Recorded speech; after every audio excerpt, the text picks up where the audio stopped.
성부와 성자와 성령의 이름으로. 사랑하는 주님, 오늘도 이렇게 말씀잔치에 저희를 초대해 주시니 감사드립니다. 장한 날씨에 비록 날씨는 덥지만 우리 심장이, 우리 마음이 뜨거워질 수 있도록 우리를 이끌어 주시옵소서.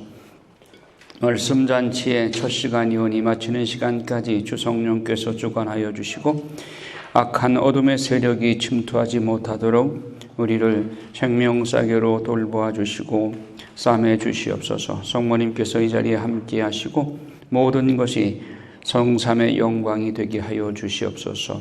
성모 성심을 통해서 이 모든 기도를 주 예수 그리스도의 이름으로 비나이다. 아멘. 성부와 성자와 성령의 이름으로. 아멘. 예. 그래요. 오늘 이제 에스라기를 할 텐데 지난 시간에 제가 에제키엘 예언서를 하면서 거기에 너희는 내가 주님임을 그제야 알게 될 것이다, 이 말씀을 여러 번 자주 반복해서 하셨다고 말씀을 드렸습니다. 그것이 몇 번 나오는지 여러분 조사해 보셨어요? 딱 한 분이 조사를 해 오셨어. 네, 한번 알아맞혀 보세요. 몇 번 정도 나올까요? 대충. 네? 52번? 또? 네? 70번? 하나가 이제 많아. 69번 나와요. 네. 그 조사를 하신 우리 자매님, 베로니카 자매님인가? 본명? 세례명? 어떻게 되지? 도미니카 자매님. 역시, 네. 도미니코 성인이 학자거든요. 이게 본명 성인의 그 탤런트를 받으신 것 같아요. 아주 철저하게 조사를 해 오셔가지고 이 비교표까지 만드셨어요. 이거 나중에 컴퓨터 하시잖아. 컴퓨터로 이쁘게 해가지고 좀 하나씩 서비스를 하셔요. 다음 주에 네, 비교표 해가지고. 네. 그래서 네, 너희는 내가 주님을 알게 될 것이다. 왜 하느님이 이런 말씀을 하실까요? 주님임을 인정을 해주지 않으니까. 이 하느님의 속타는 마음을 여러분 이해하시란 말이에요. 하느님이 오죽하면 그제야 너희들이 내가 주님임을 알게 될 것이다 하는 말을 69번이나 반복해서 하시겠어. 그때까지는 주님임을 인정하지 않았기 때문에. 그래서 바빌론 가서 실컷 고생을 시켜보고 바빌론에서 하느님의 현존을 다니엘을 통해서 드러내시고 다니엘의 세 친구들을 통해서 드러내시고 그렇게 함으로써 유배 생활을 하면서 우리가 옛날에 찬밥 대우했던 야훼 하느님이 진짜 하느님이시구나, 그걸 거기서 뼈저리게 깨달은 거예요. 그제야 너희가 내가 하느님으로 알게 될 것이다, 이 말씀대로 이루어진 것이죠.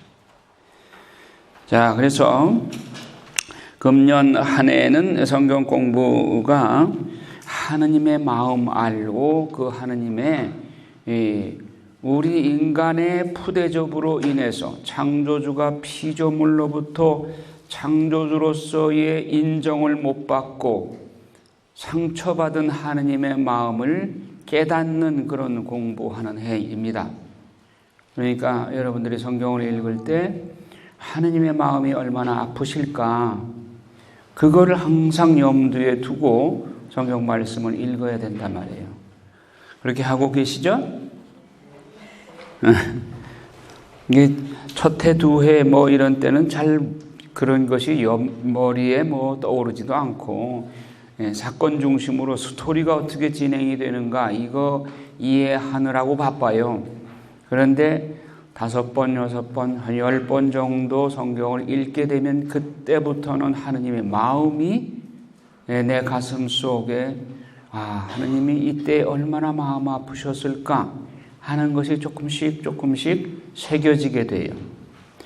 왜 이런 말씀을 하실까 하는 것을 깨닫게 된단 말이에요. 여러분들이 엄마가 나한테 충고를 할 때, 어릴 때는 그냥 야단 맞는 게 무서워가지고 매피하려고 급급했었죠. 근데 20살이 넘고 또 여러분들이 시집을 가서 내가 자녀를 키워보게 되면 엄마가 그때 나한테 그 말씀을 하실 때 어떤 심정에서 이런 말씀을 하셨구나 하는 게 깨달아진단 말이에요. 그렇죠? 아니, 다 자녀 안 키워보신 분들처럼. 난 자녀를 안 키워도 그런 마음을 아는데, 여러분들 그렇죠? 여러분들이 자녀를 낳아보면 내 부모가 내가 어릴 때 왜 이런 말을 하셨을까 하는 것, 그때 그 말씀을 하실 때 그 심정이 어떠하셨을까 하는 걸 깨닫게 된단 말이에요. 그렇죠? 그러니까 하느님이 여러분들에게 결혼해서 자녀를 낳게 하시는 이유는 너희들이 자녀를 키워봐야 내 심정을 알게 될 것이다 해서 여러분들한테 학습시키기 위해서 자녀 키우도록 하신 거예요. 그래서 하느님의 심정을 성경 말씀을 통해서 깨닫고 하느님이 그때 그 말씀하실 때 얼마나 마음 아프셨을까. 하느님이 성경 말씀에 당신의 속을 다 털어놓으셨나요? 못하신 말씀도 많어.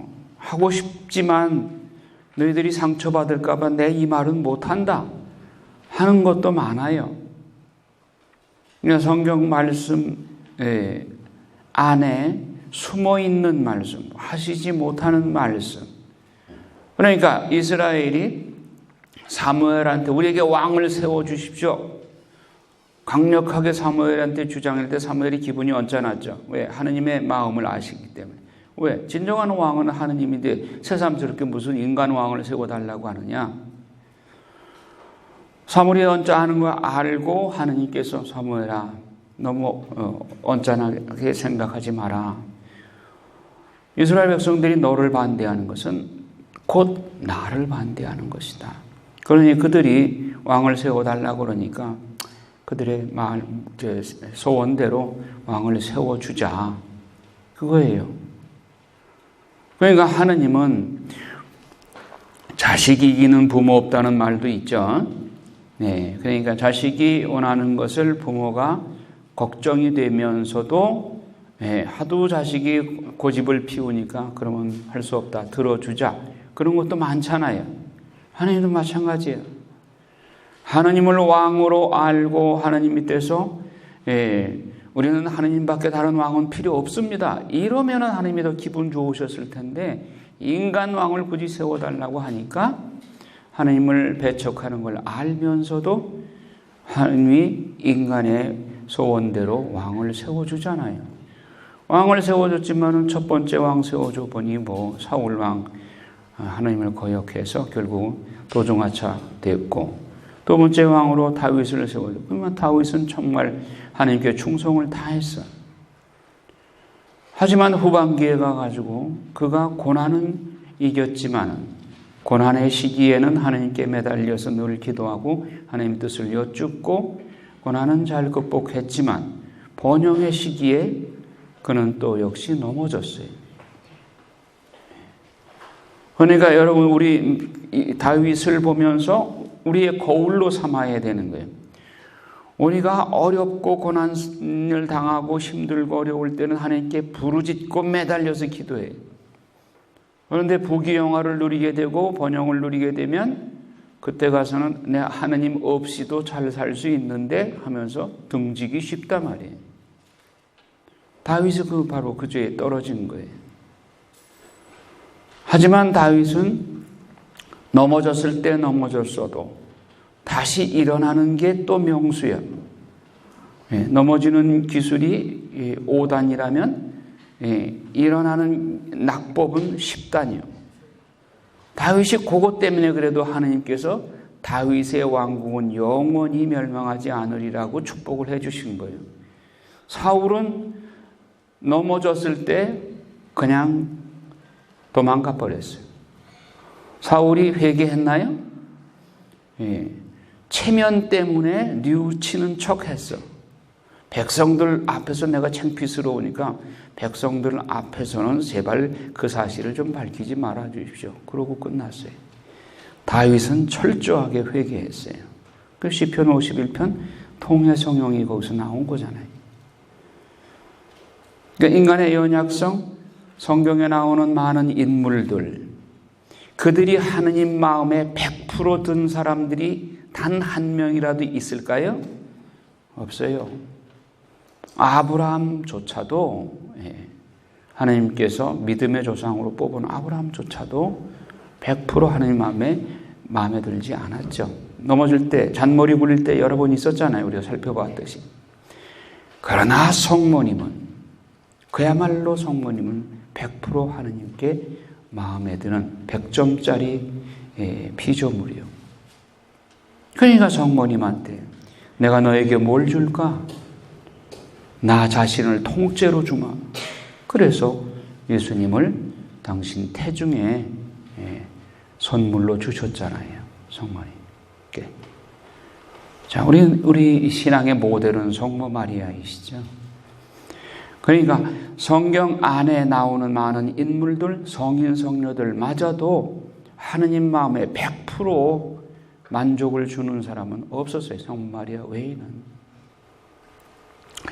자, 그래서 우리가 에제키엘 예언서를 통해서 이스라엘 백성들이 그 고집불통인 그들이 이마가 단단해서 에제키엘 네가 내 말을 전할 때 너를 치받을 거다. 그렇기 때문에 나는 네 이마를 금강석으로 만들어주겠다. 금강석보다 더 단단한 이마가 있어요? 없어요. 그러니까 그들의 이마가 철로 된, 쇠뭉치로 된 이마라면 쇠뭉치도 금강석 앞에서는 부서지니까 내 이마를 금강석으로 단련시켜 주겠다. 그렇게 말씀을 하셨죠. 자, 에제키엘 예언서를 우리가 그렇게 보고 지금 유배지 포로 시대를 보고 있습니다. 포로 시대의 역사서에 에즈라기가 있습니다.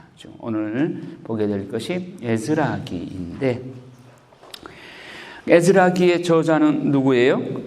에즈라죠, 뭐.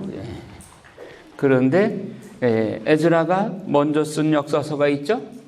역대기. 그래서 역대기 상권 1장부터 9장까지가 족보장인데 아담부터 아브라함까지 족보. 그래서 역대기 사관의 대표적인 인물이 에즈라이죠. 즉 이스라엘 민족의 정체성을 모세 오경을 통해서 우리 민족이 대단한 민족이다. 하느님께서 직접 선택해 주시고 우리의 조상은 하느님의 첫 작품인 아담부터 시작된다. 그렇게 시작하는 것이 에즈라기의 족보 내용입니다. 그래서 앞으로는 창조부터 뒤로는 포로 이후까지 연결시키고자 하는 것이 에즈라의 그 족보장을 기록한 그 취지인 것입니다. 그래서 이스라엘 역사를 정리하고 있어요. 그래서 에즈라의 머릿속에는 이스라엘 민족이 비록 바빌론의 유배를 통해서 바빌론에 의해서 멸망당했다고 해서 역사가 중단되는 것이 아니라 하나님 나라는 계속되고 있다. 이렇게 역대기 사관을 이끌어가는 겁니다. 그래서 다윗 왕의 역사를 부각시키는데 모세 오경을 그래도 가장 충실하게 지킨 왕이 다윗 왕이고 또 하느님께서 다윗에게 축복을 하셔서 내 나라는 영원히 멸망하지 않을 것이다. 나는 그 말씀을 붙잡은 거예요. 지금 바빌론에게 멸망당했는데 그러면 우리나라는 이제 끝장 아닌가? 그렇게 생각을 하기 쉬운데 아니다. 다윗에게 하신 하느님의 말씀, 내 나라는 영원히 멸망하지 않으리라고 하는 축복의 말씀은 영원한 계약이다. 영원한 계약으로 변함없이 계속되는 것이다. 비록 외적으로는 바빌론에게 멸망했다 치더라도 하느님 나라는 계속되는 것이다. 그래서 바빌론 포로로 잡혀가서 키루스 칙령으로 예루살렘 귀환 명령을 받고 에즈라가 돌아와서 시르이에 차 있는 이스라엘 백성들에게 다윗에게 축복하신 하나님의 말씀은 변함없이 진리이고 지금도 유효하다 하는 걸 선포하는 겁니다. 말씀 강의를 통해서. 그래서 역대기 하 36장 22절에서 23절 마지막 끝부분이 에즈라서 1장 1절에서 4절로 중첩됩니다. 따라서 저자가 같다는 이야기죠. 그래서 에즈라는 민족의 뿌리가 아담에서 시작이 되고 키루스 칙령까지 그것을 문서화하고자 했어요. 역사로 남기고자 했어요. 그래서 에즈라는 예언서가 아니라 역사서이다. 3장에서 6장까지는 성전 재건과 예배를 회복했다 하는 내용을 기록하고 있습니다.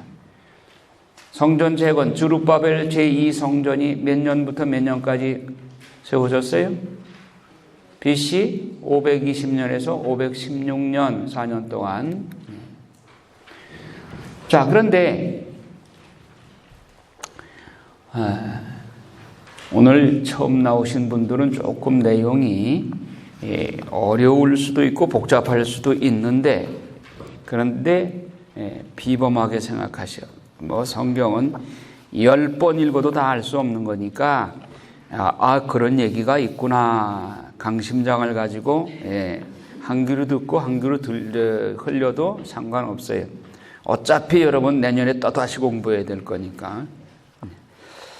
여러분 교재는 318쪽입니다.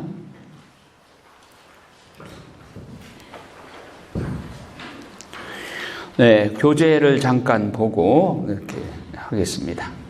배경, 페르시아의 시조인 키루스 2세가 칙령을 내려서 포로 귀환하도록, 그래서 너희들이 성전이 무너져서 너희들 마음이 아프지 돌아가서 예루살렘 성전을 다시 재건해라. 비용이 필요하면 비용도 내가 대주겠다.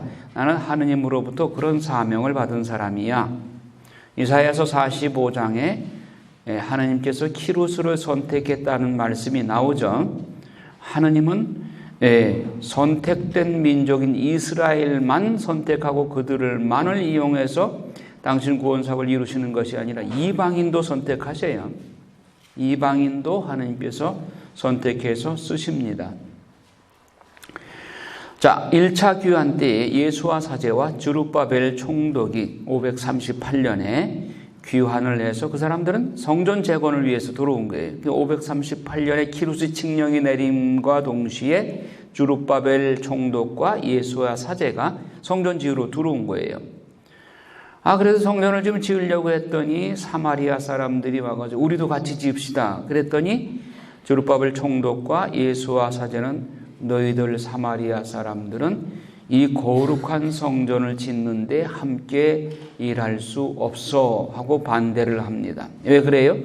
사마리아 사람들은 혼혈민족이 됐기 때문에, 혼혈족이 되었기 때문에 북이스라엘이 아시리아한테 멸망당하고 아시리아가 사마리아의 그 아시리아 주변 복속 국가로부터 청년들을 사마리아에다가 흩어놓아 가지고 사마리아의 유대인 여자들하고 혼혈이 되도록 섞어버렸어요.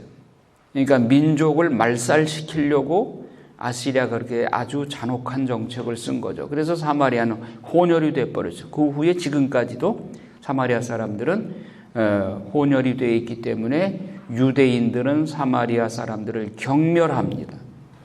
그러니까 신약의 복음서에도 예수님이 사마리아 여인하고 나한테 요한복음 4장에 사마리아 여인에게 야곱의 우물에서 물 한 잔 달라고 하니까 그 여자가 쭈뼛쭈뼛 하면서 유대인들이 우리 같은 천한 여자한테 물을 달라고 청합니까? 피하죠. 그런 배경을 가지고 있는 거예요.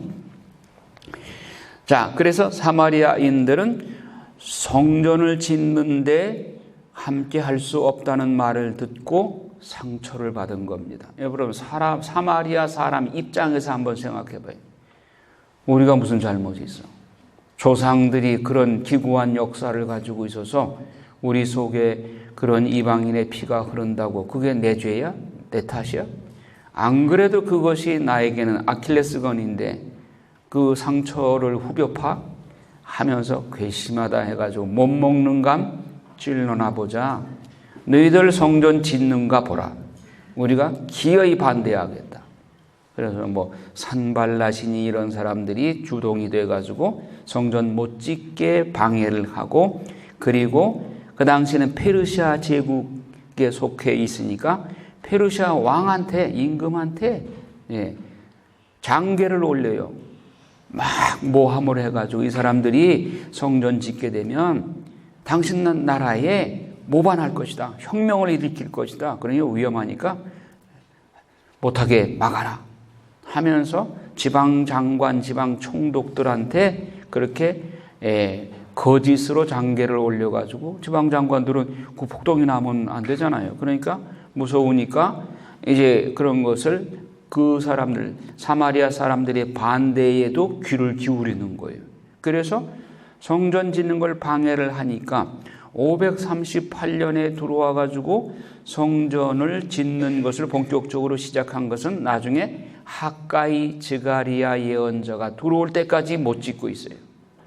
학가이의 그 즈가리아가 520년에 다리우스 1세 왕 때 제2년에 들어오게 돼요. 그러면 18년 동안 성전 전혀 기초도 못 놓고 지지부진한 거예요. 자, 스룹바벨과 예수와 사제의 입장에서는 어때요? 답답하죠. 성전 지으러 그 사명으로 들어왔는데 성전도 못 짓고 사마리아 사람들 반대에 부딪혀가지고 성전을 못 지으니까 어때요? 기분이 언짢으니까, 기분 언짢으면 남자들 뭐해요? 술 마시지. 그러니까 예수와 사제가 그래가지고 그냥 낙심이 돼가지고, 사제의 그 사명이 중요하니까 성전을 지으려고 그러면 반대하고, 반대에 부딪히니까 저녁이면 우울해가지고 그냥 좀 술잔이나 기울이고, 그러다 보니까 또 예수와 사제가 예루살렘에 그 바빌론에서 들어올 때 자기 부인도 같이 들어왔을까요? 그 당시에는 사제가 결혼했으니까 들어왔을까요? 아마도 안 따라왔을 거예요. 그 뭐 일하러 가는데 거기까지 따라가고, 왜냐하면 자식도 낳아가지고 거기서 학교 보내야 하잖아요. 바빌론에. 예루살렘에 지금 뭐 학교가 어디 있어요? 그러니까 자식들 교육시키려고 그냥 바빌론에 눌러 있어. 그러면 예수와 사제는 혼자서 예루살렘에 들어와가지고 성전 지으려고 하는데 뭐 성전 짓는 일이 제대로 되지도 않고, 그러니까 밤에 술 마시고 그러다 보니까 또 외로운 거예요.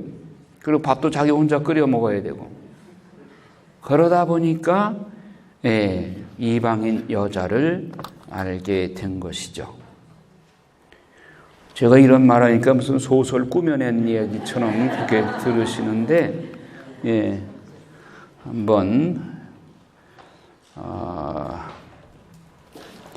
느헤미야서를 볼까요?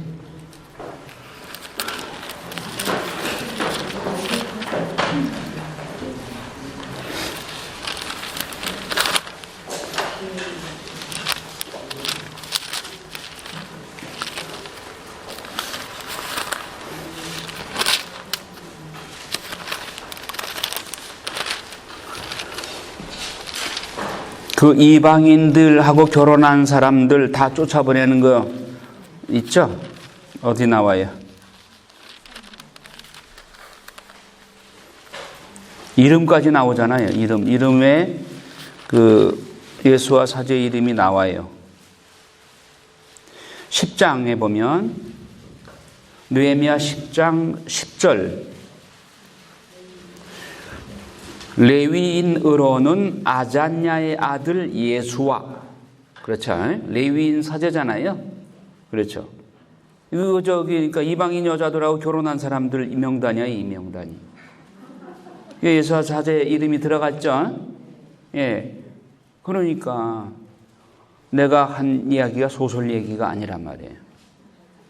뭐 술을 마셨다는 그런 거는 내가 찾아볼 수가 없어. 그러나 이제 그 심정이라면 충분히 그랬겠다 하는 생각이 드는 거예요. 그 다음에 즈가리아서 3장을 보세요.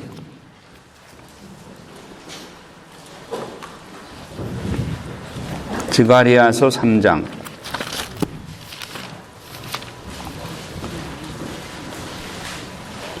찾으셨죠? 예, 오늘 처음 오신 분들은 뭐 이게 어느 구석에 붙어 있는지 잘 모르죠.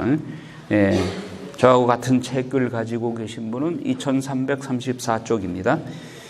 자, 3장에 읽어봅시다. 그가 주님의 천사 앞에 서 있는 예수와 대사제를 나에게 보여주었다. 그의 오른쪽에는 사탄이 그를 고발하려고 서 있었다. 주님의 천사가 사탄에게 말하였다. 자, 여기서 사탄이 예수와 사제를 고발하는 거예요. 뭘 고발했을까요? 바로 그런 거. 예? 그 이방인하고 결혼하고 뭐 밤에 술 마셨다는 그런 내용은 내가 확실하지는 않지만 그랬을 것 같아. 그러니까 오히려 천사가 사탄에게 말합니다. 사탄아, 주님께서 너를 꾸짖으신다. 예루살렘을 선택하신 주님께서 너를 꾸짖으신다. 이 사람은 불 속에서 꺼낸 나무 토막이 아니냐? 불 속에서 꺼낸 나무 토막. 그러니까 검댕이가 묻어가지고 지금 때가 묻어 있어. 그런데 석탄백탄 타는 그 심정을 표현한 거죠. 그때의 예수와는 더러운 옷을 입고 천사 앞에 서 있었다. 이 더러운 옷이 마음의 죄 이런 것들을 말하는 거죠. 천사가 자기 앞에 서 있는 사람들에게 저 사람에게서 더러운 옷을 벗겨라. 죄를 씻어주어라.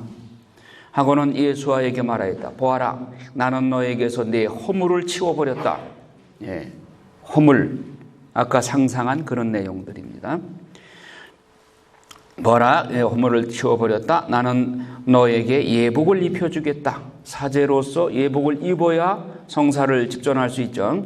그리고 너희는 그의 머리에 깨끗한 터번을 씌워라. 유대인들 머리에 쓰는 거 터번. 깨끗한 터번을 씌워라.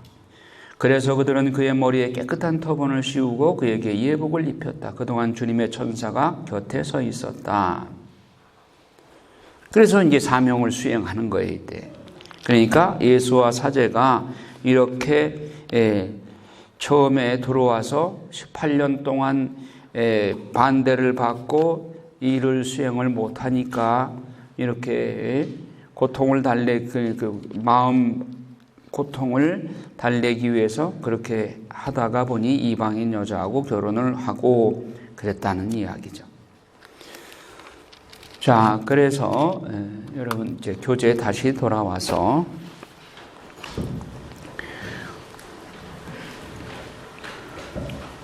자, 그래서 그 520년부터 516년까지 신속하게 성전을 재건하게 된 이유는 하느님께서 이렇게 지지부진 성전을 못 짓고 있으니까 학가이와 스가랴 예언자를 포로지에서 본국으로 들어가서 빨리 재촉해서 성전을 짓게 해라.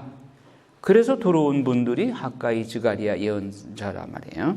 그들이 들어와서 성전을 빨리 짓는 영을 불어넣어 주니까 그냥 신속하게 4년 만에 지은 거예요. 그게 이제 학가이 예언서에 나오게 됩니다. 그건 나중에 보고요. 그렇게 해서 신속히 이제 성전을 지었어요. 그런데 그 성전은 솔로몬 성전하고 비교하면 이건 변속관 정도밖에 안 되네요. 너무 작은 성전이에요. 자, 그렇게 해서 성전을 지은 다음에 율법에 능통한 학자가 없어서 백성들의 교육을 할 지도자 부재를 겪고 있을 무렵 2차 귀환 458년에 2차 귀환 때 에스라가 돌아옵니다. 그래서 백성들에게 말씀 회복 운동과 민족 정체성 확립을 위한 운동을 전개하게 돼요. 자, 그 밑에 각주 285번 한번 읽어볼까요? 에스라는 귀환한 백성들의 계보를 정리하고 족보를 작성하여 역대기 1장에서 9장의 족보 대작업을 이루었다. 유다인들은 지금은 비록 페르시아의 포로지만 자신들의 족보를 천지창조 시기까지 연결시킴으로써 민족하고자 한다. 아담부터 아브라함까지의 족보를 앞으로는 창조부터 뒤로는 포로 이후까지 연결시키고자 족보 형식으로 이스라엘 역사를 정리한다. 다윗 왕의 역사를 부각시키고 남유다 왕의 치적을 소개한다. 역대하의 끝에서 바빌론 포로가 잡혀가 키루스 칙령으로 예루살렘 귀향 명령을 받고 돌아온 후 에즈라가 기록하였다. 예, 거기까지만. 예. 자, 그러면 에즈라기. 에즈라라는 말은 하느님은 도우신다라는 뜻을 지니고 있어요. 자, 그 배경은 아까 다 얘기를 했는데 에즈라와 느헤미야서 그리고 에스겔기의 역사적 배경과 가장 밀접한 관계를 지닌 나라는 페르시아 제국이고 그 중에서도 키루스로부터 아르타크세르크세스 1세까지 통치 시대를 배경으로 하고 있다. 이 기간 중에 키루스와 아르타크세르크세스 치하에서 스룹바벨과 에즈라 그리고 느헤미야의 인도 아래 포로 귀환이 이루어졌고 성전 건축과 성벽 중축이 이루어졌고 다리울수 1세의 아들인 크세르크세스를 배경으로 에스겔기가 기록되었다.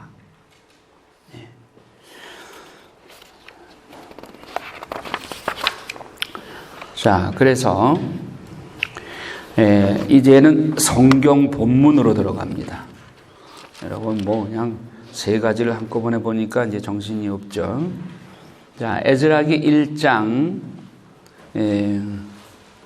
8절에 보면 페르시아 임금 키루스는 제무상 미트르닷을 시켜 그것들을 꺼내오게 한 다음 낱낱이 세어 유다 제후 세스바차르에게 넘겨주도록 하였다. 세스바차르는 주룹바벨 총독의 별명이에요. 주룹바벨 총독의 또 다른 이름이에요. 그래서 이 뭘 이렇게 가져오게 했느냐? 그러니까 바빌론의 네부갓네자르가 예루살렘 성전의 기물들을 다 뺏어갔죠. 그걸 다시 돌려주는 거예요. 페르시아 키루스 왕이, 키루스 2세가. 예. 그래서 뭐 금접시 30개, 은접시 1000개 뭐 이 기물들이죠. 이걸 다시 예루살렘으로 돌려주는 겁니다. 그래서 돌아온 유배자들이 2장에 쭉 명단이 나오는데 대표적인 인물이 주룹바벨 총독, 예수와 사제, 느헤미야, 스라야, 즈엘라야, 모르도카이 쭉 명단이 나옵니다. 그리고 뭐 성가대, 문지기 뭐 이런 명단이 다 나와요. 사제들과 레위인들과 백성 일부는 예루살렘에 자리를 잡았다. 자, 3장 1절부터 읽어보겠습니다. 일곱째 달이 되었다. 이스라엘 자손들은 저마다 제 성읍에 살고 있었는데 그때가 되자 백성이 일제히 예루살렘으로 모여들었다.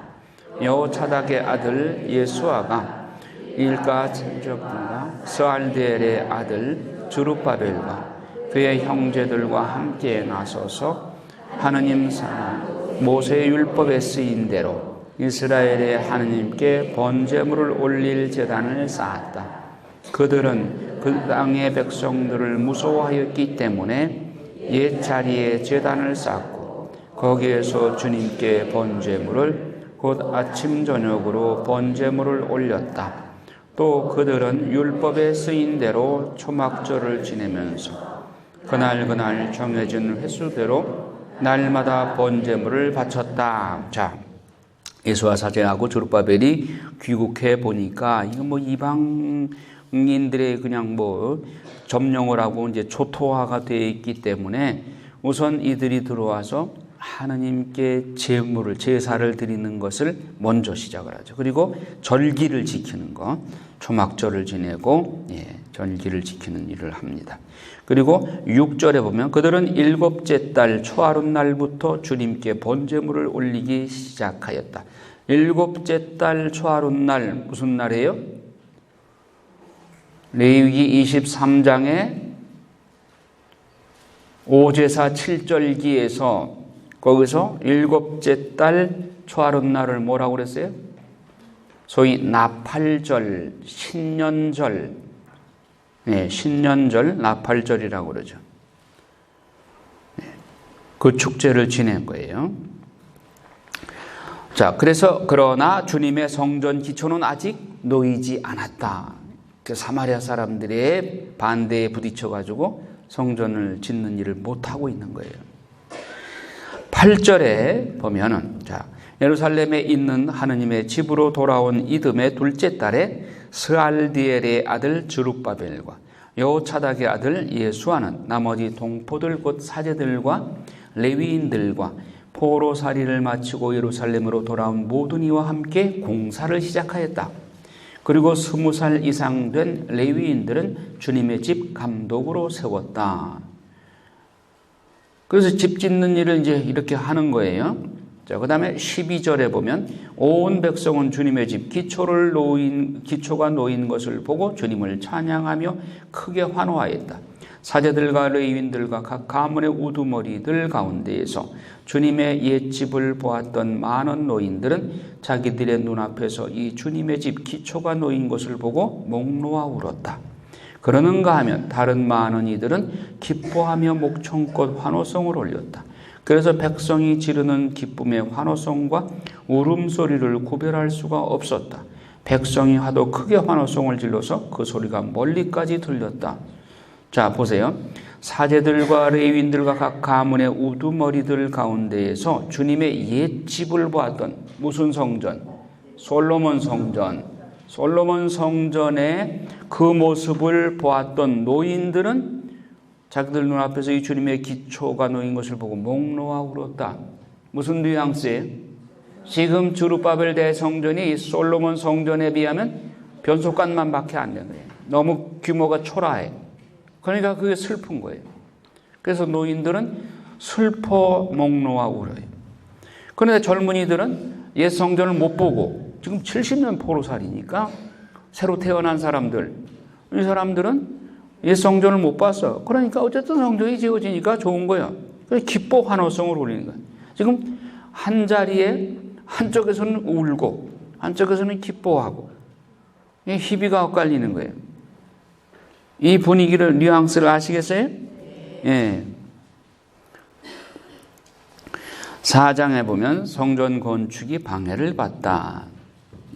돌아온 유배자들이 주 이스라엘의 하느님을 위한 성전을 짓는다는 말을 유다와 베냐민의 적은 사마리아 사람들입니다. 유다와 베냐민은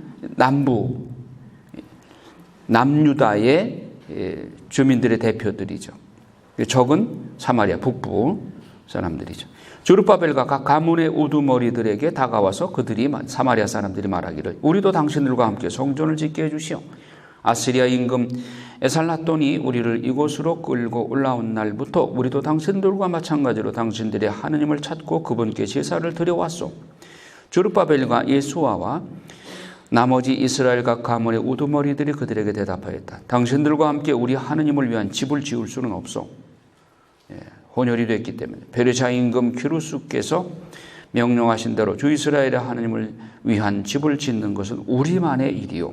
그러자 그 지방 백성은 즉 사마리아 사람들은 그 집을 짓지 못하도록 유다 백성의 길을 꺾고 겁을 주었다. 아까 그 얘기입니다.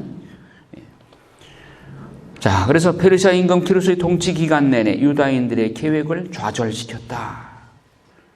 성전을 못 짓게 막았단 말이에요. 자, 그런데 여러분들이 여기서 역사 공부를 좀 하셔야 돼요. 여러분 교재에 317쪽을 보세요. 교재에 메데와 페르시아 제국 왕조사 나오죠? 예, 펴셨죠? 자, 거기 보면 메데와 페르시아의 건국 이야기는 지난 시간에 다 얘기했습니다. 예. 아스티아게스 왕과 만다네 공주의 이야기 다 지난 시간에 얘기했어요. 그래서 페르시아 제국의 창건주 1대 시조는 키루스 2세인데 치세가 559년에서 530년, 물론 BC입니다. 그 다음에 두 번째 왕이 캄비세스 2세, 이집트 원정 갔다가 자기가 화가 나가지고 칼을 칼집에 꽂다가 자기 허벅지에 꽂아가지고 파상풍으로 죽었다는 사람. 그 사람이 통치기간이 530년에서 522년 8년 동안. 그런데 캄비세스 2세의 동생 얼굴 비슷하게 생긴 사람이 왕노릇을 하는 거예요. 본국에서. 그 사람이 스메르디스예요. 이 사람은 뭐 몇 달 그냥 앉아 있다가 내쫓겼어요. 그리고 그 장군들 중에서 서로 누구를 왕으로 세울 것인가. 그래서 말이 먼저 우는 사람의 주인공이 왕이다. 그래서 다리우스 1세 왕의 다리우스 1세 장군의 말이 아침에 제일 먼저 히힝하고 울어가지고 다리우스 1세가 왕이 되었다. 그래서 다리우스 1세는 사실 페르시아 제국의 왕 중에 가장 유능한 왕이었어요. 영토를 제일 넓게 넓혔고, 그래서 127개국을 복속시켜서 조공을 받았던, 그래서 그 영토를 그 아들 크세르크세스, 아르타크세르크세스 때에 계속 유지를 하게 되죠. 그리고 크세르크세스 왕 때 그 에스텔기가, 그 왕비가 에스텔이죠. 그 왕비 에스텔기에 보면 127개국에 파발을 보냈다, 그런 얘기가 나와요. 그게 이제 다리우스 1세 때 그렇게 영토를 넓힌 거예요. 자, 그 다음에 요 왕의 족보를 좀 성경에 나오는 이름까지만 좀 외우시란 말이에요. 그러니까 키루스 2세, 그 다음에 캄비세스 2세, 그 다음에 3대가 다리우스 1세. 다리우스 1세는 사실 키루스 2세의 혈통 아니죠. 캄비세스 2세로 끝나버렸죠. 그리고 다리우스 1세는 혈통이 다르지만 그 다음부터는 혈통이 이어져요. 다리우스 1세의 아들이 크세르크세스, 그 다음 아들이 아르타크세르크세스. 다 관계가 되는 사람들이에요. 크세르크세스 왕은 에스텔기하고 관계가 되고, 아르타크세르크세스 1세는 느헤미야기하고 관계가 돼요. 그리고 우리가 보는 에즈라는 느헤미야하고 같은 시대예요. 그러니까 아르타크세르크세스 왕하고 에즈라하고 느헤미야가 관계가 돼요. 그 연대까지도 주목을 하시고, 자, 그러면 순서를 머릿속에 키루스 2세, 그 다음에 감비세스 2세, 그 다음에 다리우스 1세, 크세르크세스, 아르타크세르크세스, 요 순서, 요거는 기억을 하셔요. 자, 그러면 다시 성경 본문으로 돌아옵시다. 에즈라 4장 6절에 보면 누구 이름이 나와요? 크세르크세스 통치 때에 나오죠. 그런데 그 4장 24절에 보세요. 그리하여 예루살렘에 있는 하느님의 집 공사는 페르시아 임금 다리우스 1세 통치 제2년까지 중지되었다. 어느 왕이 먼저 왕에? 다리우스가 선왕이죠. 그런데 다리우스 얘기가 24절에 늦게 나오고 6절에는 크세르크세스, 그 다음에 아르타크세르크세스 이 얘기가 나온단 말이에요. 그 역사가 지금 뒤바뀐 거죠. 이걸 이해를 하셔야 돼요. 이해 못 하시면 내가 무슨 말이 하는지 몰라요. 그러니까 성경이 지금 역사가 뒤바뀌었어요. 오늘 어떻게 해야 되느냐? 에즈라 4장 5절에서 24절로 뛰어야 돼요. 그 안에 6절부터 23절까지는 이렇게 박스를 쳐가지고 요거는 뒤에 나올 게 먼저 앞에 삽입됐다, 그렇게 표시를 해놔야 돼요. 따라오시는가요? 네. 자, 그러면 연결이 어떻게 되느냐? 4장 아까 5절 이야기가, 자, 사마리아 사람들이 성전 짓는 것을 방해를 해서 키루스 통치 기간 내, 키루스 통치 기간은 539년에서 530년까지죠. 통치 기간 내내 유다인들의 계획을 좌절시켰다. 그럼 그 다음 왕인 다리우스 왕 때는 어땠느냐? 24절에 보니까 예루살렘에 있는 하느님의 그 집공사는 페르시아 임금 다리우스 통치 제2년까지 중지되었다. 이렇게 연결이 되어야지 갑자기 크세르크세스, 아르타크세르크세스 때 지방장관 르훔과 서기관 심사이가 고발하는 장계를 올린 그 내용이 갑자기 나오면 안 되잖아요. 그렇죠?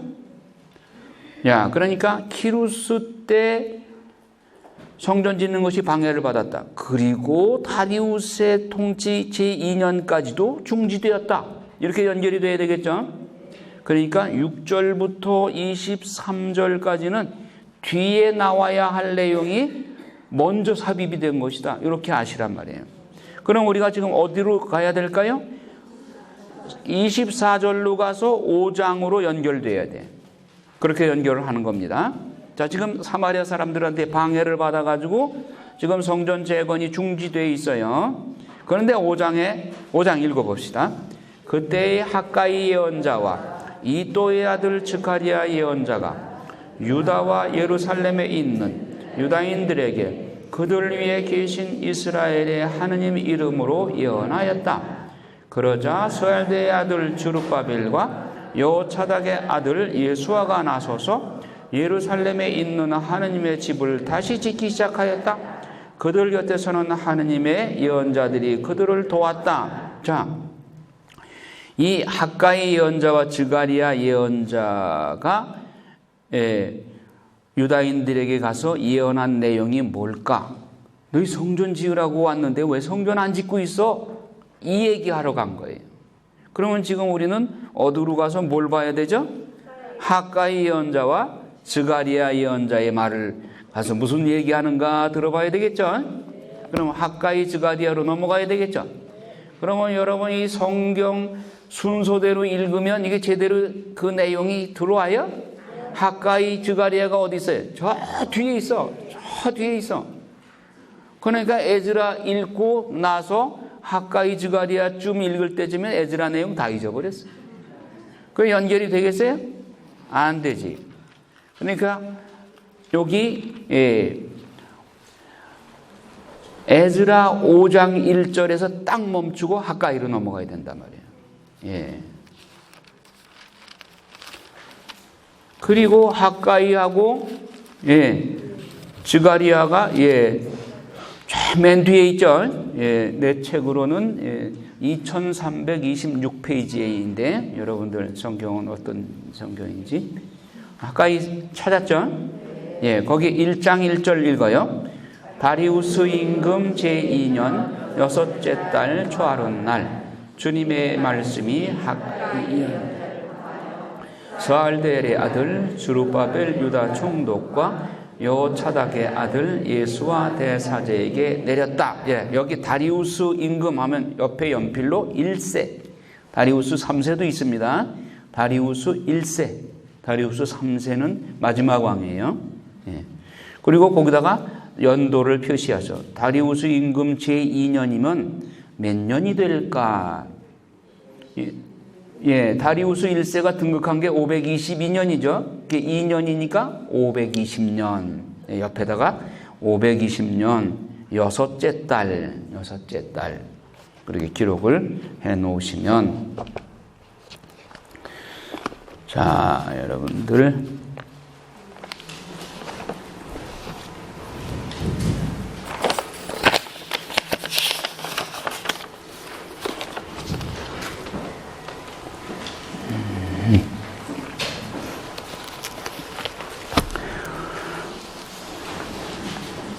그리고 학가이가 여섯째 달에 먼저 들어옵니다. 그리고 즈가리야는 2달 후에 여덟째 달에 들어오게 돼요. 그런데 학가이는 호호백발 노인 예언자야. 그리고 좀 성격도 좀 급해. 성경을 읽어보다 보면 그런 걸 느낄 수 있어요. 그러니까 학가이 예언자는 원로급에 속하는 할아버지 예언자죠. 그러니까 나무라고 싶으면은 막 그냥 나무라는 거예요. 즈가리야 예언자는 젊은 예언자이고 그러니까 조심조심 말을 하죠. 그리고 자상하게 말을 하고. 학가이 예언자는 좀 내용도 짧죠. 그러니까 하고 싶은 얘기를 그냥 간단하게 하고 책망할 거 있으면 막 그냥 책망도 하고 그런 거예요. 그 문체에서도 그걸 발견할 수가 있어요. 자, 학가이가 들어와서 예언을 합니다. 2절부터 읽어요. 만군의 주님께서 이렇게 말씀하신다. 이 백성은 주님의 집을 지을 때가 되지 않았다고 말한다. 주님의 말씀이 학가이 예언자를 통하여 내렸다. 주님의 집이 무너져 있는데 너희가 지금 판벽으로 된 집에서 살 때냐? 만군의 주님께서 이렇게 말씀하신다. 너희가 살아온 길을 돌이켜 보아라. 씨앗을 많이 뿌려도 얼마 거두지 못하고 먹어도 배부르지 않으며 마셔도 만족하지 못하고 입어도 따뜻하지 않으며 품팔이꾼이 품삯을 받아도 구멍난 주머니에 넣는 꼴이다. 만군의 주님께서 이렇게 말씀하신다. 너희가 살아온 길을 돌이켜 보아라. 너희는 산에 올라가서 나무를 가져다가 집을 지어라. 그러면 나는 그 집을 기꺼이 여기고 그것으로 영광을 받으리라. 주님께서 말씀하신다. 너희는 많이 거두기를 바랐지만 얼마 거두지 못하고 집으로 거두어 드린 것조차 내가 널려버렸다. 무슨 까닭이냐? 예수의 말씀이다. 내 집이 무너져 있는데도 너희가 저마다 제 집 돌보는 데만 바빴기 때문이다. 예. 그러니까 성전을 지으라고 그러니까 뭐 반대를 받고 그러니까 에라 모르겠다. 우리 집이나 짓고 살자. 그런 거예요. 그리고 성전 지을 돈도 키루스 2세가 대줬다고 그랬잖아요. 그런 거 가지고도 흥청망청 자기 집이나 짓고, 그리고 이 판벽으로 된 집에서 살 때 이 고급 내장재입니다. 호화 고급 내장재예요. 판잣집 지은 거 아니에요. 판벽이 그런 뜻이 아니에요.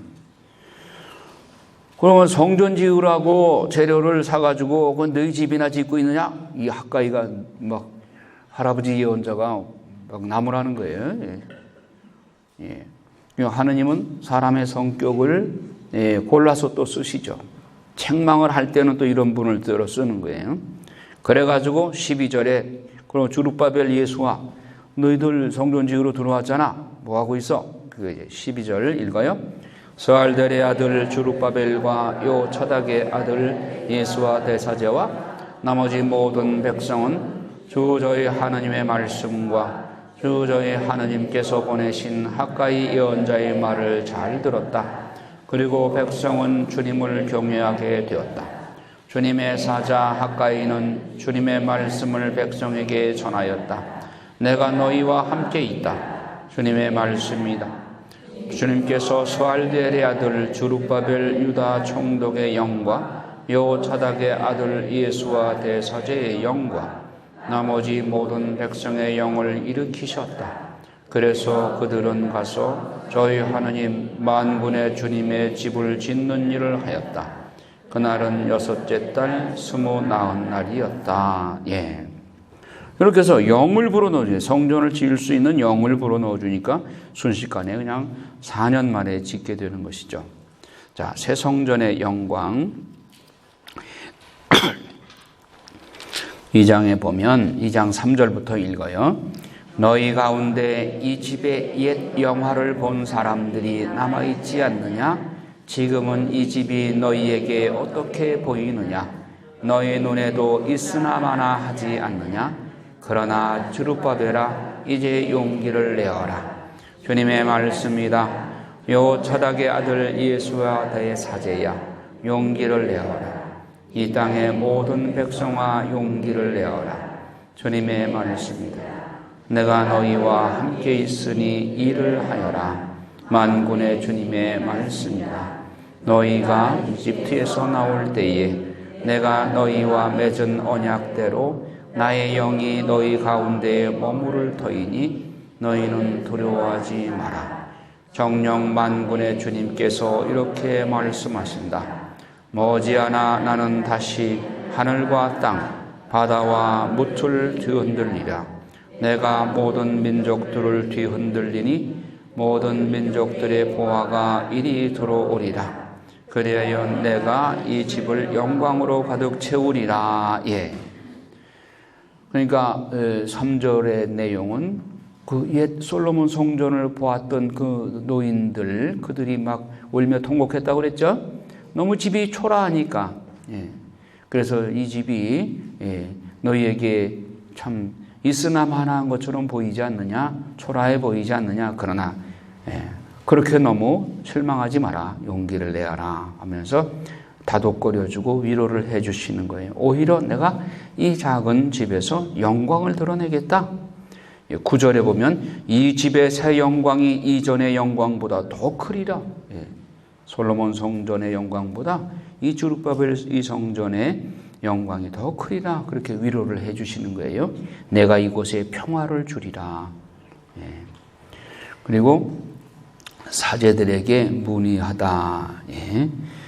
성전을 짓고 이제 성전에서 제사를 바치도록 하기 위해서 이제 사제들을 또 정화시키고 하는 일이죠. 주님께서 다시 복을 내리시리라. 주님 성전의 도를 쌓기 전에 너희가 하는 일들이 어떠하였느냐 하면서 그들의 잘못을 반성하라 하는 것이다. 그리고 너희는 나에게 돌아오지도 않았다. 19절에 보면 곶집에 씨앗이 없지 않으냐? 포도나무, 무화과나무, 석류나무, 올리브나무에 열매가 없지 않으냐? 오늘부터 내가 너희에게 복을 내리리라. 그동안은 너희들이 보속하느라고 그렇게 고생을 하도록 내가 시련을 주었지만 이제 복을 내리겠다. 자, 20절 이하에는 주룹바벨을 선택하고 축복해 주시는 내용이 나옵니다. 20절 읽어요. 그달 29날에 주님의 말씀이 다시 학가이에게 내렸다. 너는 교자 총독 주룹바벨에게 이렇게 말하여라. 나는 하늘과 땅을 뒤흔들리라. 나는 왕국들의 왕자를 뒤엎고 민족들의 왕국의 권세를 없애버리리라. 또 병거와 거기에 탄 자들을 뒤엎으리라. 군마와 기병들은 서로 동료의 칼에 맞아 쓰러지리라. 만군의 주님의 말씀이다. 그날에 스알디엘의 아들 나의 종 주룹바벨아, 주님의 말씀이다. 내가 너를 받아들여 너를 인장반지처럼 만들리니 내가 너를 선택하였기 때문이다. 만군의 주님의 말씀이다. 주룹바벨에게 주님이 주신 약속, 내가 너를 받아들여 너를 인장반지처럼 만들리니 내가 너를 선택하였기 때문이다. 이 귀절이 상당히 좋게 느껴지죠. 그러니까 학가이 예언자의 앞의 내용들은 다 잊어버리고 요 한 귀절만 똑 따가지고 뭘 외고 달달 외우고 다니는 사람이 있어. 이 성경을 외우는 거 좋지만은 학가이 예언자의 전체적인 분위기, 성전은 안 짓고 저희들 집만 치장하는데 급급한 이스라엘 백성들을 책망하는 그런 내용들 끝에 나오는 이야기라는 것을 알고 이 내용을 써먹어야지. 자, 주룹바벨에게 축복하신 이 내용이 성경 공부를 하는 여러분들에게도 여러분들을 하나님께서 인장반지로 선택을 하셔서 여러분들의 축복을 해주시길 바라요. 자, 그 대신 학가이 예언자의 앞의 내용도 꼭 알고 그 축복을 받아들이셔야 된다. 그래요. 그 다음에 이제 스가랴서로 넘어가죠. 스가랴서 1장 1절에 보면 다리우스 1세 제2년 8째 달, 아까는 6째 달, 2달 후에 들어온 거죠. 주님의 말씀이 이또의 손자이며 베레크야의 아들인 스가랴 예언자에게 내렸다. 그래서 스가랴 예언서는 아주 자세하게 차분차분히 이렇게 얘기를 해. 먼저 회개하여라. 주님이 너희 조상들에게 크게 화가 났다. 그러므로 너는 그들에게 말하여라. 만군의 주님이 말한다. 너희는 나에게 돌아와라. 그러면 나도 너희에게 돌아가리라. 너희는 너희 조상들처럼 되지 마라. 이전의 예언자들은 만군의 주님께서 이렇게 말씀하신다. 너희는 부디 너희의 악한 길과 악한 행동을 버리고 돌아와라고 외쳤으나 그들은 듣지도 않고 나에게 주의를 기울이지 않았다. 너희의 그 조상들은 어디에 있느냐? 또 그 예언자들은 아직도 살아있느냐? 그러니 너희들은 나에게 돌아오라. 그거죠. 근데 이렇게 환시 내용이 쭉 나옵니다. 이 환시 내용이 사실 해석하기가 어려워요. 쉽지가 않아요. 자, 첫 번째 환시, 말탄 기사. 다리우스 제2년 11째 달 곧 스밧 달 29날에 주님의 말씀이 이또의 손자이며 베레크야의 아들인 스가랴의 연자에게 내렸다. 내가 밤에 보니 붉은 말을 탄 사람이 골짜기에 도금냥나무 사이에 서 있었다. 그 사람 뒤에는 붉은 말들과 검붉은 말들과 흰 말들이 서 있었다. 그래서 내가 날이 저것들은 무엇입니까? 하고 물었더니 나와 이야기하던 천사가 저것들이 무엇인지 너에게 보여주겠다 하고 대답하였다. 그러자 도금냥나무 사이에 서 있던 그 사람이 이것들은 주님께서 세상을 두루 다니도록 보내신 것이다 하고 대답하였다. 말 탄 사람들이 도금냥나무 사이에 서 있는 주님의 천사에게 말하였다. 저희가 세상을 두루 다녀보니 온 세상은 평온하게 지내고 있었습니다. 자, 말 탄 사람과 이 천사와의 대화를 상상을 해보세요. 그림으로 한번 상상을 해보세요. 자, 그런데 이 말들이 뭐 때문에 있었다고요? 뭐 하는 사명을 가지고 있다고요? 세상을 두루 다니도록 보내셨다 말이에요, 주님께서. 그런데 그 말 탄 사람들이 주님의 천사에게 와서 말하기를 저희가 세상을 두루 다녀보니까 온 세상은 평온하게 지내고 있었습니다. 요게 진짜 평화예요? 아니면 세상에서 말하는 그냥 그런 평화예요? 이거 하나님이 원하는 평화 아니에요. 조심해야 돼. 평화 외친다고 평화가 아닌 거예요. 상대방 전쟁을 일으키려고 막 호시탐탐 노리고 핵무기를 완성했겠다고 했다고 지금 막 벼르고 있는데 평화 그런다고 평화가 돼요?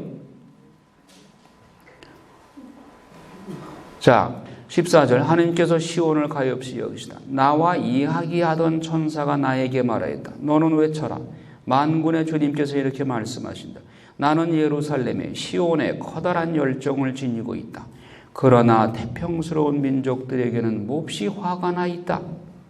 하나님의 화야. 평화롭다고 태평스럽다고 자부하는 그 사람들한테 내가 화가 난다. 내가 조금밖에 화를 내지 않았는데도 그 자들이 그들을 더 불행하게 만들었기 때문이다.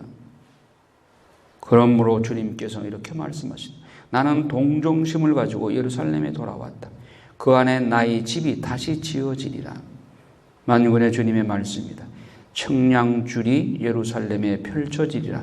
청량줄은 언제 내려요? 집 짓기 위해서 청량줄을 내리는 거니 먹줄을 튀기는 거란 말이에요. 내 성읍들은 다시 좋은 것으로 넘쳐 흐르리라. 주님이 시온을 다시 위로하고 예루살렘을 다시 선택하리라. 무너진 폐허를 다시 재건해서 성전을 짓겠다 이거 말씀입니다. 두 번째 환시, 뿔과 대장장이. 내가 눈을 들어보니 뿔이 4개 있었다. 이 뿔, 그 세상 권력입니다.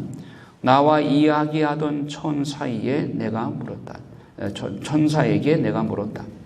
이것들은 무엇입니까? 그가 나에게 대답하였다. 이것들은 유다와 이스라엘과 예루살렘을 흩어버릴 뿔이다. 그러니까 이스라엘에 반대하는 아시리아, 바빌론 이런 민족들이죠. 그때 주님께서 나에게 대장장이 4명을 보여주셨다. 이 사람들은 무엇하러 옵니까? 하고 내가 묻자 그가 대답하기를 이 뿔들은 유다를 흩어버려 아무도 머리를 들지 못하게 하였다. 그러나 이 대장장이들은 민족들을 떨게 하려고 곧 유다 땅의 주민들을 흩어버리기 위하여 지켜들었던 민족들의 그 뿔, 열방들 주변에 열방들을 던져버리려고 온 이들이다. 대장장이들은 이 세상 권력인 뿔들을 쳐서 이스라엘을 보호하기 위해서 보낸 이들이다. 자, 앞에 그 말탄 기사 얘기가 나오는데 그 붉은 말, 검붉은 말, 흰 말, 야, 이 색깔이 뭘 의미할까? 전사가 그 색깔의 상징적인 의미를 얘기 안 해줬죠.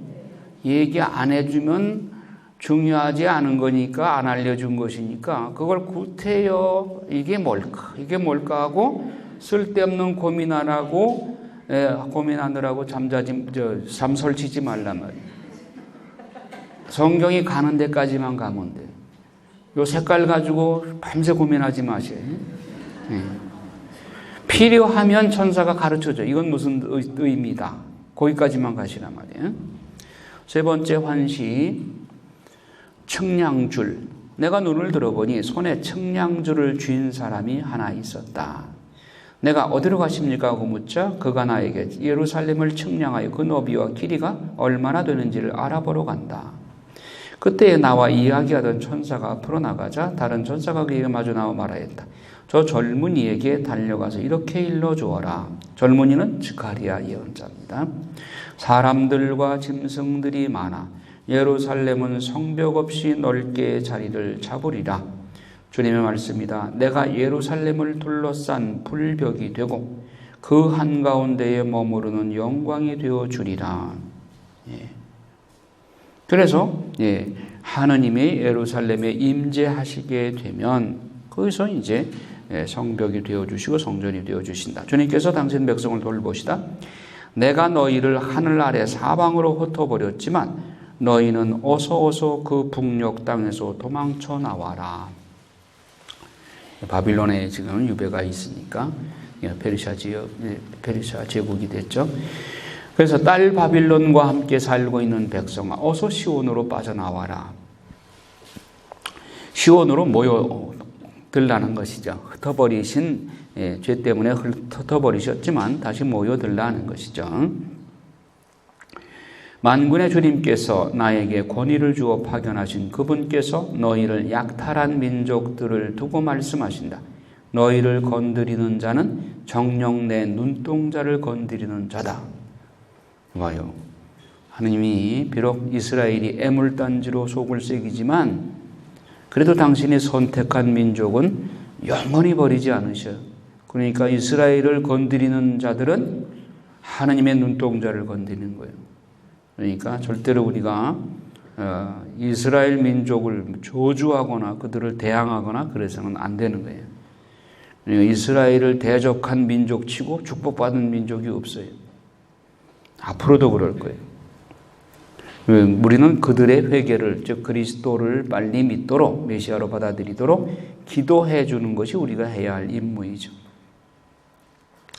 딸 시온아 기뻐하며 즐거워하여라. 정녕 내가 이제 가서 내 한가운데에 머무르리라. 그날에 많은 민족이 주님과 결합하여 그들은 내 백성이 되고 나는 그들 한가운데에 머무르리라. 이제 이스라엘의 회복이 될 때 이런 일이 일어나게 될 것이다. 주님께서 이 거룩한 땅에서 유다를 당신 몫으로 삼으시고 예루살렘을 다시 선택하시리라. 모든 인간은 주님 앞에서 조용히 하여라. 그분께서 당신의 거룩한 초소에서 일어나셨다. 하느님의 어미가 드러나죠. 하느님 앞에 잠잠할지어다. 모든 민족은 다 조용할지어다. 그러죠. 그리고 이제 그 네 번째 환시가 바로 아까 읽은 예수와 대사제, 그러니까 때 묻은, 즉 죄로 때 묻은 예수와 사제를 불 속에서 꺼낸 나무 토막에 비유를 했죠. 그리고 더러운 옷을 벗기고 새 옷으로 갈아입히고 깨끗한 토본으로 갈아입혀라. 이제 사명을 수행할 수 있도록 그렇게 이제 사제로 사제직을 수행할 수 있도록 그렇게 해주라는 것이죠. 그래서 주님의 천사가 예수와 사제에게 새 터본을 씌워줍니다. 만군의 주님께서 이렇게 말씀하신다. 네가 내 길을 따라 걷고 내 명령을 지키면 너는 내 집을 다스리고 내 뜰을 지키리라. 성전을 내서 사제직을 수행할 것이다. 나는 네가 여기에 서 있는 사람들 사이를 드나들게 하리라. 예수와 대사제야 너와 내 앞에 앉아있는 너의 동료들은 들어라. 레위인 사제들 이들은 정령 예표가 되는 사람들이다. 보라 내가 나의 종 새싹을 데려오려고 한다. 내가 예수와 앞에 놓은 돌을 보아라. 돌은 하나인데 눈은 7이다. 이건 이제 묵시록 4장에 보면 7 영이 나옵니다. 묵시록하고 스가랴서는 묵시록하고 연결을 시켜야 돼요. 만군의 주님의 말씀이다. 거기에 내가 비문을 새기고 이 땅의 허물을 단 하루에 치워버리리라. 이 내용은 또 메시아로 오실 예수 그리스도를 상징적으로 의미한다고 그렇게 해석을 하는 성서학자들이 있어요. 그날에 만군의 주님의 말씀이다. 너희는 서로 이웃들을 자기 포도나무와 무화과나무 아래로 초대하리라. 자, 요한복음 1장 48절에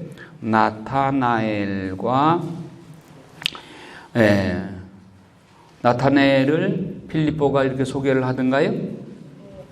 요한복음 봅시다.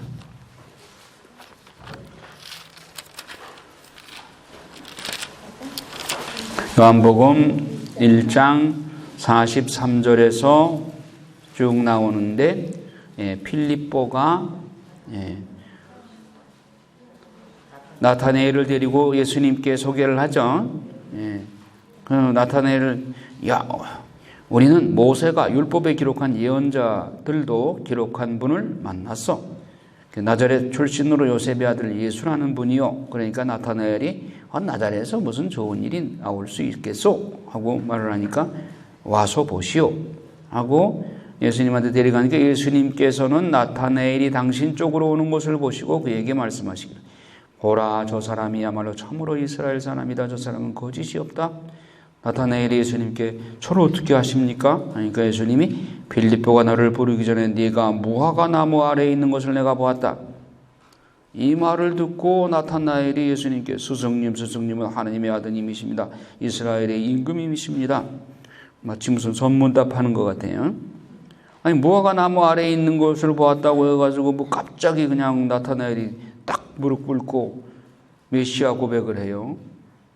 무화과 나무 아래에 있다 하는 것이 구약시대부터 이스라엘에는 태평성대 그리고 메시아 시대를 묵상하는 그런 것으로 통용이 됐어요. 그래서 그 중에 하나가 바로 오늘 스가랴 3장 10절에 나오는 너희는 서로 이웃들을 자기 포도나무와 무화과나무 아래로 초대하리라. 태평성대에로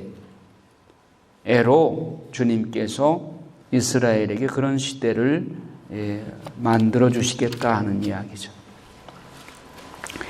4장에 보면 5번째 환시 등잔대와 두 올리브나무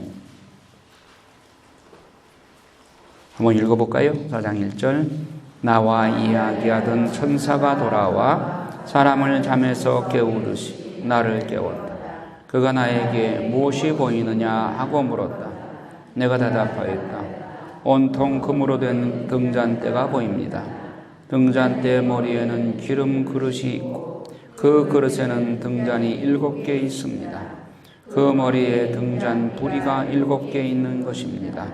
등잔대 곁에는 올리브나무가 2그루 있는데 하나는 기름 그릇 오른쪽에 있고 다른 하나는 그 왼쪽에 있습니다. 그만이에요. 자, 이 등잔대가 뭘 의미하느냐, 또 두 올리브 나무가 뭘 의미하느냐, 또 요한 묵시록에 두 올리브 나무 또 나오죠. 묵시록하고 또 연결이 되는 거예요. 그러니까 이것이 무엇이다라고 꼭 꼬집어서 그렇게 말하기는 참 어려워요. 아주 이런 그 예언들은 조심을 해야 되는 해석에 있어서 그냥 등잔대가 과연 무엇을 의미할까, 또 두 올리브 나무가 뭘 의미할까, 이것에 대해서 여러분 상상은 할 수 있지만 요거다 저거다라고 꼭 꼬집어서 말하기는 조심스러워요. 자, 이것은 주룻바들을 두고 하신 주님의 말씀이다. 권력으로도 힘으로도 되지 않고 나의 영으로만 될 수 있다. 큰 산아 너는 무엇이냐? 주룻바벨 앞에서 평지일 따릅니다. 좋다 환호하는 가운데 그는 머릿돌을 빼내리라. 주룻바벨의 손이 이 집에 기초를 놓았다. 그리고 그의 손이 이 일을 마치리라. 너희는 만군의 주님께서 나를 너희에게 보내셨음을 알게 될 것이다. 누가 감히 미약하게 시작한 나를 비웃느냐? 사람들은 스룹바벨이 손에 든 측량추를 보고 기뻐하리라. 이 일곱 눈은 바로 온 세상을 두루 살피시는 주님의 눈이시다. 그러니까 일곱 등잔 때 온 세상을 두루 살피시는 하느님의 눈이다. 등잔대 오른쪽과 왼쪽에 있는 올리브 나무 두 그루는 무엇입니까? 나는 다시 그에게 물었다. 두 금대롱으로 금빛 기름을 흘려보내는 저 올리브 나무 가지 두 개는 무엇입니까? 그 천사가 나에게 너는 이것들이 무엇을 뜻하는지 모르느냐 하고 물었다. 내가 날이 모릅니다 하고 대답하자 천사가 이것들은 온 세상에 주님 곁에 서 있는 성별된 두 사람을 뜻한다 하고 말하였다. 우선 당장은 이 시대에는 스룹바벨과 예수와 사제를 말한다고 할 수 있겠죠. 그러나 이 예언이 단순한 그 시대의 말만이 아니라 후대의 예언, 종말을 예상한 그런 예언이라고 한다면 종말에 이 두 올리브 나무에 해당되는 인물이 또 있겠죠. 그건 이제 묵시록에 가서 보기로 하고. 자, 5장에 보면 여섯 번째 환시 두루마리. 내가 다시 눈을 들어보니 날아다니는 두루마리가 하나 있었다. 그 천사가 나에게 무엇이 보이느냐고 물었다. 날아다니는 두루마리 하나가 보입니다. 이것은 온 세상에 내릴 저주이다. 도둑질하는 자는 이 두루마리의 한쪽 내용에 따라 모두 제거되고 거짓으로 맹세하는 자는 이 두루마리의 다른 쪽 내용에 따라 모두 제거될 것이다. 나는 저주를 내린다. 이 저주는 도둑질하는 자의 집과 내 이름으로 거짓 맹세하는 자의 집에 들어가 그 집안에 머무르며 들보와 돌을 없애버리리라. 이 저주의 내용에 교과서는 어디 있냐? 신명기 27장에 그 저주의 내용이 종합 집대성되어 있죠. 이 두루마리 하나가 이제 저주에 해당되는 것이다. 그다음에 일곱 번째 환시 뒤주. 뒤주 아시죠? 옛날에 쌀이나 콩 이런 거 담아 놓던 거. 나와 이야기하던 천사가 앞으로 나와서 나에게 말하였다. 눈을 들어 가까이 오는 것이 무엇인지 보아라. 저것이 무엇입니까? 하고 내가 물었다. 그가 나에게 가까이 오는 것은 뒤주이다 하고 말하였다. 이어서 이것은 온 땅에 퍼져 있는 그들의 죄악이다. 죄악을 뒤주로 상징한 것이다. 그러자 납덮개가 들어 올려지면서 뒤주 한가운데에 앉아있는 여자가 보였다.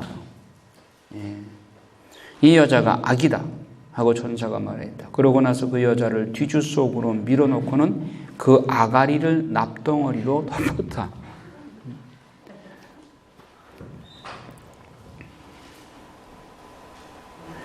동물들의 그 입을 아가리라고 해 맞아요? 입이라고 해 맞아요? 어감상으로는 좀 그렇긴 한데 그게 맞는 말이죠.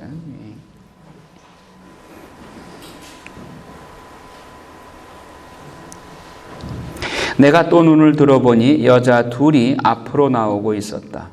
그들은 황새 날개처럼 생긴 날개를 달고 있었는데 그것으로 바람을 일으키고 있었다. 그들은 뒤줄을 땅과 하늘 사이로 들어 올렸다.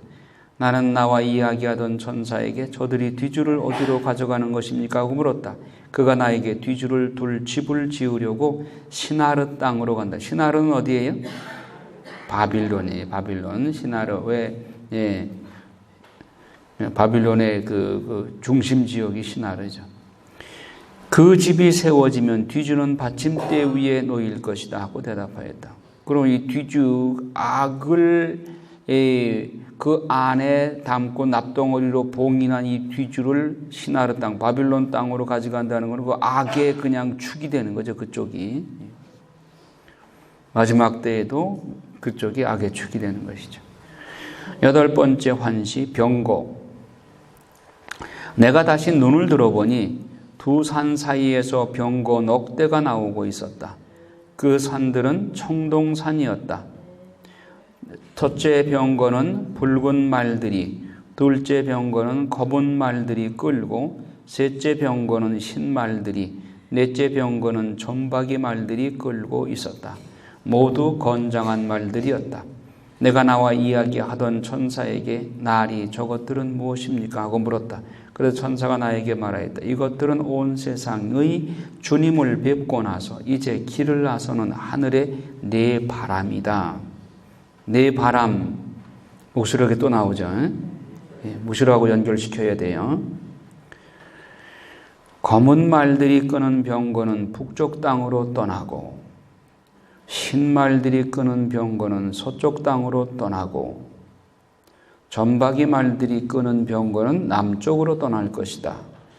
건장한 말들이 그곳을 떠나 세상을 두루 돌아다니고 싶어 하자 그 천사가 말하였다. 가서 세상을 두루 돌아다녀라. 그리하여 병거들은 세상을 두루 돌아다녔다. 천사가 나에게 소리쳐 말하였다.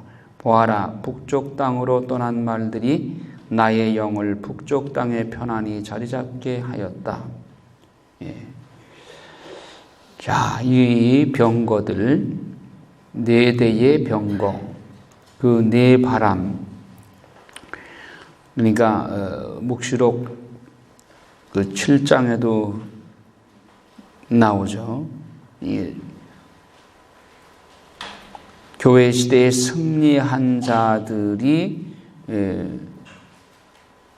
휴거될 때까지는 네 바람은 재앙을 불러일으키는 바람이죠.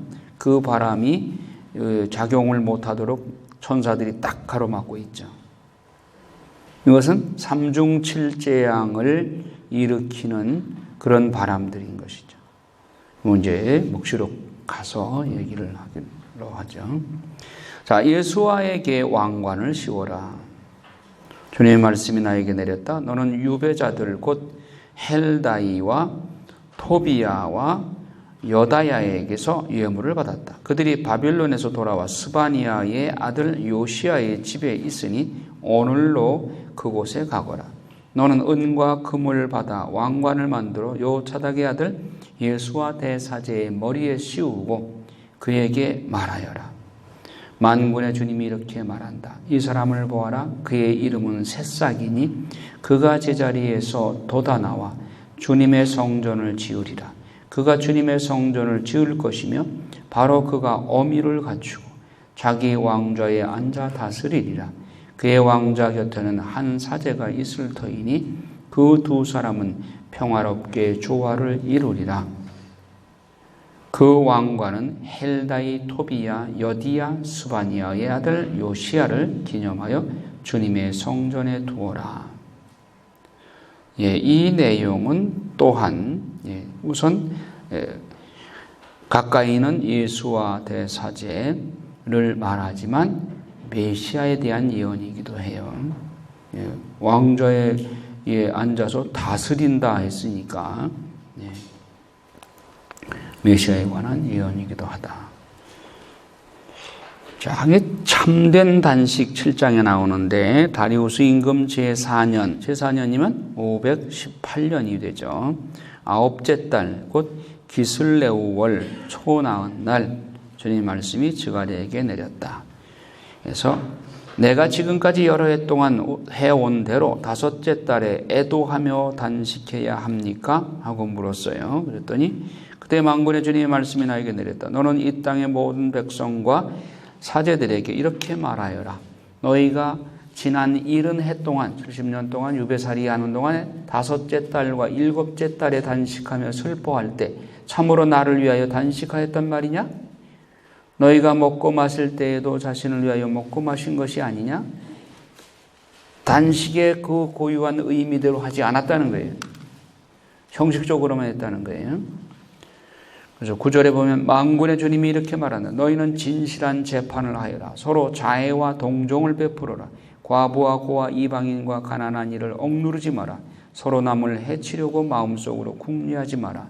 그러니까 단식과 재판 이런 것이 하느님 뜻에 맞게 해야 된다는 거예요.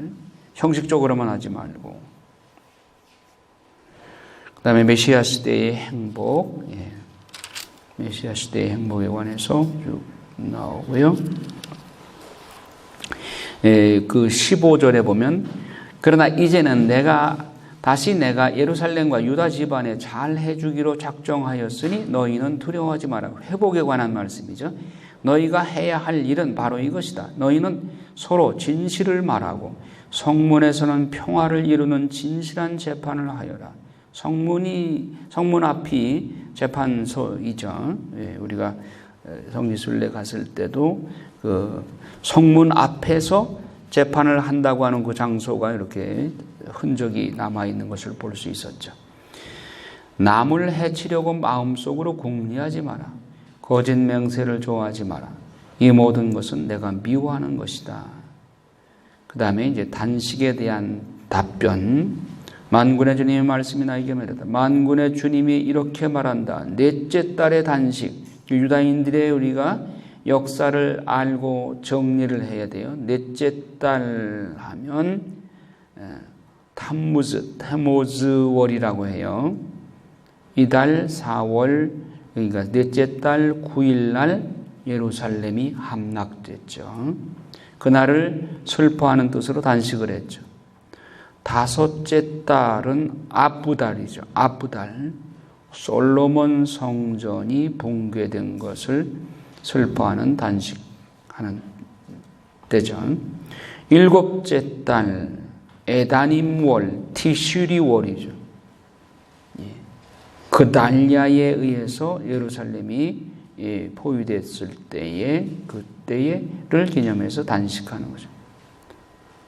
열째 달 하면 테베스월이 시드키야 때 성전을 느부갓네살이 포위한 그때를 기념해서 단식을 하는 거죠. 유다 집안의 기쁨과 즐거움의 때가 되고 흥겨운 축제가 되어야 한다. 그러므로 너희는 진실과 평화를 사랑하여라. 이제 회복을 선언하시는 거죠. 그리고 메시아 시대의 행복에 관해서 메시아에 관한 예언이 나오는 거예요. 그래서 23절에 보면 메시아 시대는 어떤 일이 벌어지느냐? 만군의 주님이 이렇게 말한다. 그때의 저마다 말이 다른 민족 10사람이 유다 사람 한 사람의 옷자락을 붙잡고 우리도 여러분과 함께 가게 해주십시오. 우리는 하느님께서 여러분과 함께 계시다는 말을 들었습니다. 하고 말할 것이다. 그때는 유다인들을 부러워하게 될 것이다. 그 다음에 9장의 이웃 민족들에 대한 심판과 정화. 9절부터 한번 읽어볼까요? 딸 시온아 한껏 기뻐하여라. 딸 예루살렘아 환성을 올려라. 보라 너희 임금님이 너에게 오신다. 그분은 의로우시며 승리하시는 분이시다. 그분은 겸손하시어 어린 나귀를 타고 오신다. 그분은 에프라임에서 병거를 예루살렘에서 군마를 없애시고 전쟁에서 쓰신 활을 주고 민족들에게 평화를 선포하시리라. 그분의 통치는 바다에서 바다까지 강에서 땅끝까지 이르리라. 메시아에 관한 예언 우리가 자주 읽어왔던 내용들이죠. 자, 여기까지만 하고 오후에 이어서 강의를 하겠습니다. 일어나서 3종